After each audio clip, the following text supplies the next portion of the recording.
देश भर में चर्चाएं हैं और नीट परीक्षा स्थगित की मांग को लेकर आज सुनवाई का दिन है।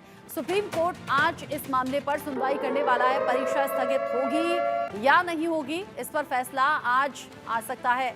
11 अगस्त को नीट पीजी की दरअसल परीक्षा होनी है और जो छात्र हैं वो ये कह रहे हैं कि ये जो तैयारी का वक्त है ये बहुत ज़्यादा कम है। ऐसे में परीक्षा स्थगित होगी या नहीं होगी ये सुप्रीम कोर्ट तय करेगा।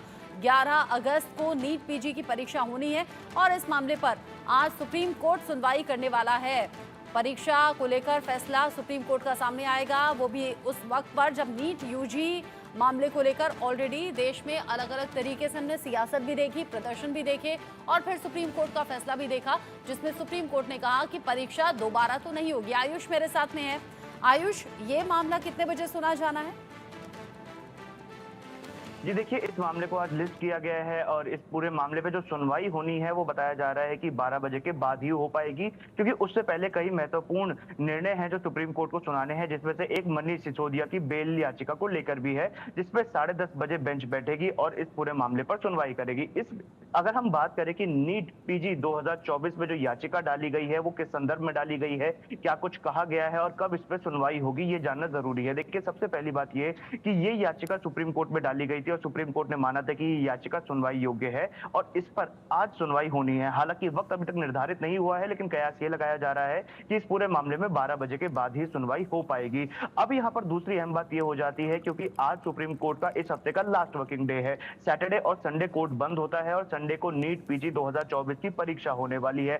उससे पहले सुप्रीम कोर्ट का आज जो फैसला होगा वो अहम होगा। अगर इस मामले में एडजमेंट मिल जाती है तो ये केस आगे जाने लायक बचेगा ही नहीं, क्योंकि एक बार एग्जाम हो गया फिर उसके बाद कोई भी याचिका करता, कोई भी याचिका डालते रहे, उससे फर्क नहीं पड़ने वाला। अगर बात करें नीट यूजी में जो सुप्रीम कोर्ट का फैसला आया था, उसमें सुप्रीम कोर्ट ने कहा था कि कथित धांधली इतने व्यापक स्तर पर नहीं हुई है कि पूरी परीक्षा को ही रद्द कर दिया जाए, क्योंकि प्रणालीगत स्तर पर कहीं पर भी इस पूरी परीक्षा में हेरफेर होती हुई नजर नहीं आ रही। चौथी अहम बात जो यहाँ पर कही गई वो ये है कि नीट पीजी 2024 में सेंटर अलॉटमेंट को लेकर बहुत सी ऐसी चीजें हैं जो छात्रों को समझ में नहीं आई है। उसमें उन्होंने कई चीजें बताई, जैसे कि सेंटर का अचानक से चेंज होना, और बताया कि 3 दिन पहले जो सेंटर बदले गए हैं उसकी वजह से कई छात्रों को दिक्कत आ रही है। एक बात और उन्होंने बोली है जो बहुत महत्वपूर्ण, उन्होंने कहा कि पूरे देश भर में बारिश हो रही है और कई ऐसे स्थान है जहां पर बाढ़ जैसी सिचुएशन भी है। ऐसे में अगर आप अचानक से सेंटर बदल लेते हैं तो कोई भी छात्र उस नए सेंटर तक पहुंचने के लिए दोबारा से इतनी जल्दी इंतजाम कैसे कर पाएगा। पांचवी अहम बात जो छात्रों की तरफ से बोली गई वो ये थी कि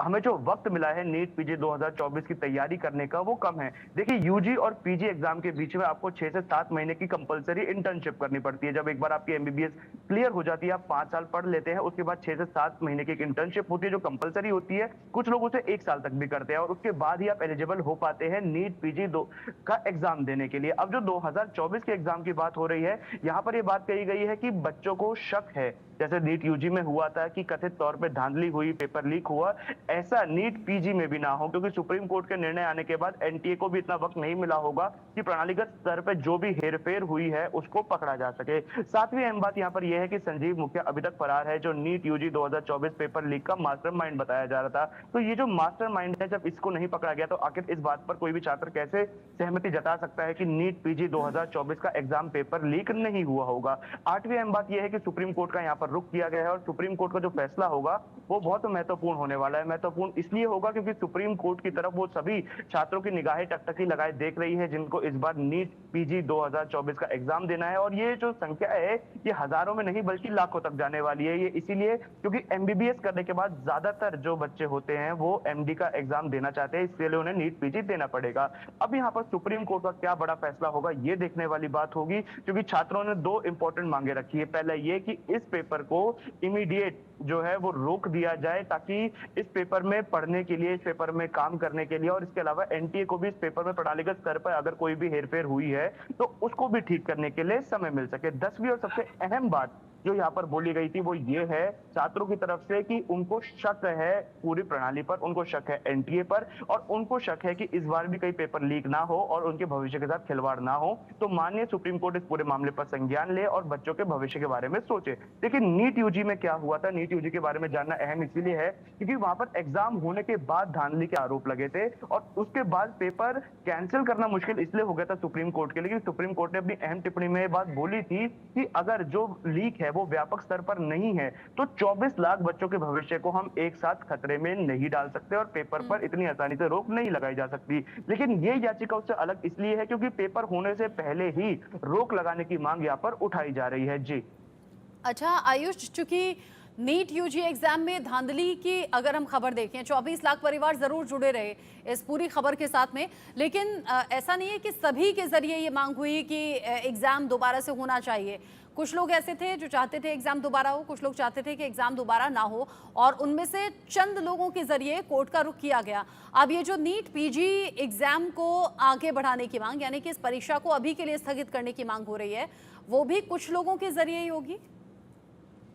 जी बिल्कुल, जाहिर सी बात है क्योंकि लाखों बच्चे एग्जाम देते हैं, लाखों बच्चे ऐसे हैं जो एमबीबीएस करने के बाद जब एमडी करना चाहते हैं तो नीट पीजी का एग्जाम देते हैं। ऐसे में कुछ ऐसे छात्र हैं जिनका ये मानना है कि वो जो समय उन्हें मिला है वो कम है, जिनका ये मानना है कि सेंट्रल अलॉटमेंट में दिक्कत हुई है, या जिनका ये मानना है कि जो नए सेंटर्स उन्हें मिले हैं वहां तक जाने की तैयारी करने के लिए उन्हें पर्याप्त वक्त नहीं मिला है, क्योंकि पूरे देश भर की स्थिति किसी से छुपी नहीं है। जहां जहां पर बारिश हो रही है वहां पर बाढ़ जैसी सिचुएशन भी देखने को मिल रही है। ऐसे में कम्युनिकेशन मुश्किल हो जाता है, ट्रैवलिंग मुश्किल हो जाती है और उस स्थान तक पहुंचना मुश्किल हो जाता है जहां पर ऐसे हालात बने हुए हैं। और जो ये सेंटर्स हैं, ऐसा नहीं है कि इसे बड़े शहरों तक सीमित है, जो सेंटर्स है गांव में भी होते हैं, जो सेंटर्स है छोटे शहरों में भी होते हैं। तो इस वजह से हर जगह तक का ट्रैवल देखना, वहां तक पहुंचना और सेंटर पे जाके एग्जाम देना अपने आप में चुनौती बन जाती है। लेकिन एक वर्ग ऐसा भी है जो जाहिर सी बात है कि इस याचिका से सहमत नहीं होगा, जिनकी तैयारी पूरी है, जिनको लगता है कि वो किसी भी सेंटर पर जाकर एग्जाम दे सकते हैं और बहुत अच्छा एग्जाम दे पाएंगे। जाहिर सी बात है कि वो कभी नहीं चाहेंगे कि एग्जाम को पोस्टपोन किया जाए। और यहाँ पर एक बात ये भी है, देखिए दो प्रकार के छात्र हैं, एक जिनको वाकई में समस्या है, जिनको लगता है कि हाँ अगर ये एग्जाम इस समय होगा तो वाकई में सभी छात्रों को समस्या आएगी, फिर चाहे वो ट्रैवलिंग की हो, कम्युनिकेशन की हो या पढ़ाई के लिए कम वक्त मिलने की हो। लेकिन दूसरा वर्ग एक ऐसा है जिसे सिर्फ इसीलिए हम कह सकते हैं कि ऐसी याचिकाओं को सपोर्ट किया है जिनकी तैयारी पूरी नहीं है और इस याचिका के बहाने वो थोड़ा सा और वक्त चाहते हैं। जी। अलग अलग तरीके से यहाँ पर स्टूडेंट्स का रुख सामने आ रहा है, लेकिन हाँ इस वक्त जेन्युइन जो प्रॉब्लम है वो आपने बिल्कुल ठीक कहा, बाढ़ बारिश की है, मैदानी इलाके हों, पहाड़ी इलाके हों, जगह जगह मुसीबत है, ट्रेन या फिर फ्लाइट्स, इन सब पर इसका असर हो रहा है, सड़क यातायात पर भी इसका असर है। ऐसे में हो सकता है कि परीक्षा के वक्त पर सही टाइम पर स्टूडेंट्स ना पहुंच पाएं, इसलिए भी ये याचिका जो है वो कोर्ट में लगाई गई है। एक ये भी दलील है।